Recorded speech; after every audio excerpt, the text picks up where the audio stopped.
BC రిజర్వేషన్ల చట్టాన్ని ఆమోదించండి. పెంపు కోసము రాజ్యాంగాన్ని సవరించాలి. కేంద్ర మంత్రి వీరేంద్ర కుమార్కు బీసీ సంఘాల విజ్ఞప్తి.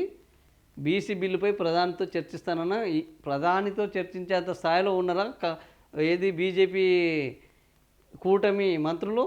తెలంగాణ రాష్ట్రంలోని 3 కోట్ల మంది బీసీల ఆకాంక్షను గౌరవించి బీసీలకు విద్యా, ఉద్యోగ, రాజకీయ రంగాల్లో 42% రిజర్వేషన్లు పెంచుతూ తెలంగాణ అసెంబ్లీలో చేసిన చట్టాన్ని ప్రస్తుతం జరిగే పార్లమెంటు సమావేశంలో ఆమోదించాలని వీళ్ళు పాపం కొట్లాడుతున్నారు. కానీ వీళ్ళ కొట్లాటకి ఎవడు మద్దతు ఇవ్వాలి? ఎవరికి చిత్తశుద్ధి ఉన్నది?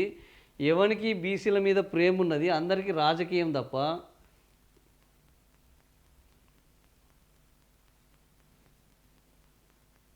నువ్వు గీడ వేసిరు లాస్ట్లో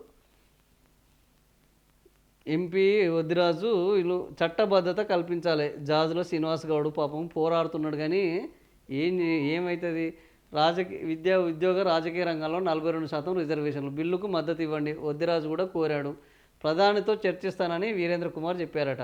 బీసీ జేఏసీ నేతలు చెప్పిన డిమాండ్లను ఓపికగా విన్న కేంద్ర మంత్రి వీరేంద్ర కుమారు బీసీ రిజర్వేషన్లకు వ్యతిరేకం కాదని, ఇందిరాసాని కేసులో సుప్రీంకోర్టు రిజర్వేషన్ల 50% పరిమించొద్దని తీర్పు ఇచ్చినందున కేంద్ర ప్రభుత్వం వివిధ రాష్ట్రాల నుంచి బీసీ రిజర్వేషన్లు పెంచాలని వచ్చిన విజ్ఞప్తులను నిశితంగా పరిశీలిస్తున్నారు. ఇంకా 10 ఏళ్ళు పరిశీలించండి.